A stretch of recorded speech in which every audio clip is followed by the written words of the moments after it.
Assalamualaikum warahmatullahi wabarakatuh. Kembali lagi di channel Guru Areyu.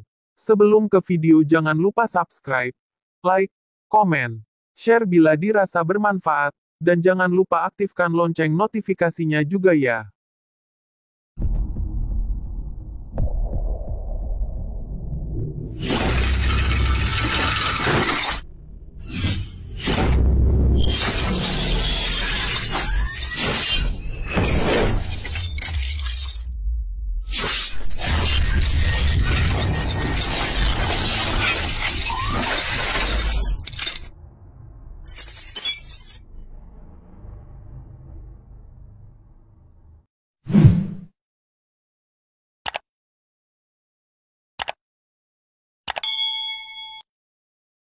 Ternyata tidak semua honorer diangkat jadi PNS.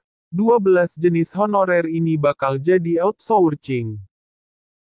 Jakarta. Tidak semua tenaga honorer diberi kesempatan untuk diangkat jadi PNS melalui proses seleksi. Pengangkatan tenaga honorer menjadi CPNS diprioritaskan bagi tenaga guru, tenaga kesehatan, tenaga penyuluh pertanian, perikanan, peternakan, dan tenaga teknis. Tenaga honorer yang masuk kategori tersebut sangat dibutuhkan pemerintah. Itu pun tidak ada angkat menjadi PNS. Tenaga honorer yang akan diangkat adalah mereka yang memenuhi kriteria usia dan masa kerja yang ditetapkan pemerintah.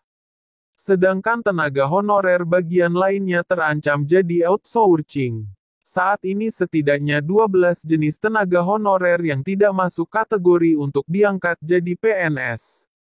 Di antara 12 jenis honorer tersebut yakni cleaning service, petugas keamanan, pramu-tamu, sopir, pekerja lapangan penagih pajak, penjaga terminal, pengamanan dalam, penjaga pintu air. Satu lagi operator komputer. Dengan penghapusan tenaga honorer di instansi pemerintahan, maka kebutuhan akan tenaga kebersihan dan tenaga keamanan dipenuhi melalui tenaga alih daya outsourcing, dengan biaya umum bukan gaji. PIT Kepala Biro Hukum, Komunikasi, dan Informasi Publik Kemenpan RB Muhammad Aferous menyebut, tenaga honorer yang saat ini sudah bekerja di instansi pemerintahan akan diangkat menjadi CPNS, tetapi dengan proses seleksi. Dengan proses seleksi CASN pengangkatannya, kata Aferous, dilansir dari kompas.com. Mengacu pada PP 48/2005, ada sejumlah hal yang perlu dipahami terkait pengangkatan tersebut.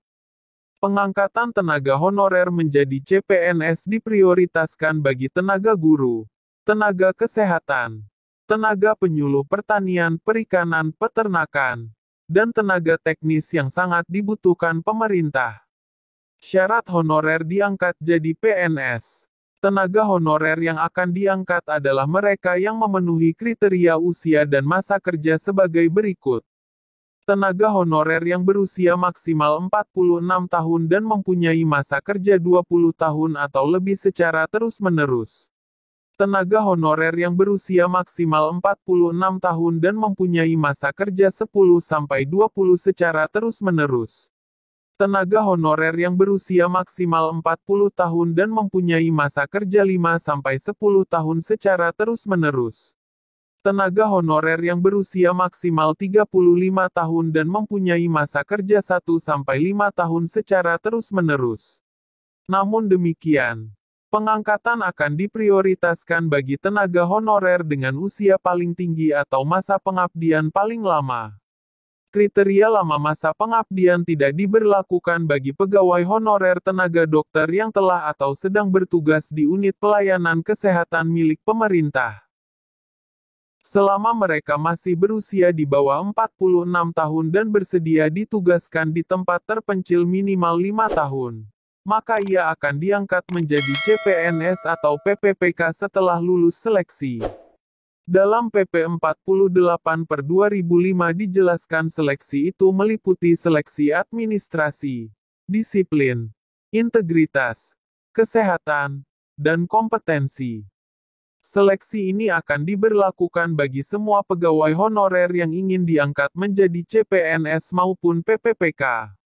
Mereka juga wajib mengisi, menjawab daftar pertanyaan mengenai pengetahuan tata pemerintahan, kepemerintahan yang baik, dan pelaksanaannya terpisah dari pelamar umum. Daftar pertanyaan ini akan disusun oleh tim koordinasi tingkat nasional. Pemerintah siapkan pesangon. Pemerintah akan membuat kebijakan penghapusan honorer pada 2023 nanti. Pegawai pemerintah dengan perjanjian kerja PPPK akan menggantikan posisi pegawai honorer itu. Seperti diketahui, jumlah pegawai honorer relatif banyak di instansi pemerintah terutama pemerintah daerah. Jumlahnya pun ada yang hampir menyamai keberadaan PNS. Lalu, setelah diberhentikan, apakah honorer ini akan mendapatkan pesangon? Pit Kepala Biro Hukum, Komunikasi, dan Informasi Publik Kementerian PANRB Muhammad Aferous menjelaskan mekanisme pesangon atau tali asi bagi pegawai honorer akan ditentukan oleh pemerintah daerah Pemda. Pasalnya, data pegawai honorer Pemda tak terdata di Kementerian PANRB. Saya kira begini, ya diatur saja dengan Pemda. Kita kalau. Saya juga bingung. Itu masuk ke misalnya di ketenagakerjaan ada UMR. Ada pengaturan tentang pesangon. Karena itu tidak inline dengan kita. Kata Aferous kepada Tribun News. Sabtu, tanggal 22 Januari tahun 2022. Aferous pun mengatakan, pihaknya mendorong Pemda untuk membuat mekanisme terkait hal tersebut. Karena, apakah pekerja honorer itu termasuk aspek yang diatur dalam ketenagakerjaan? Saya kira perlu dibangun mekanismenya di Pemda karena itu bisa masuk ke aspek yang kemudian terkait dengan aturan ketenagakerjaan. Nanti UMR dan lain-lain, ucapnya. Ia kembali mengingatkan, agar Pemda benar-benar menyiapkan formasi yang terintegrasi dengan Kementerian PANRB. Untuk itu, pegawai yang bekerja di instansi bisa mengikuti tes CPNS maupun PPPK. Kami juga di Menparp menghimbau terus, menyampaikan bahwa memang mesti kita memakai sistem yang terintegrasi di sistem penetapan formasi yang terkonsolidasi antara usulan PNS dan PPPK. Jadi kita bisa lihat postur SDM aparatur PNS seluruh Indonesia dengan baik, jelasnya. Terima kasih sudah menonton video ini. Semoga bermanfaat. Wassalamualaikum warahmatullahi wabarakatuh.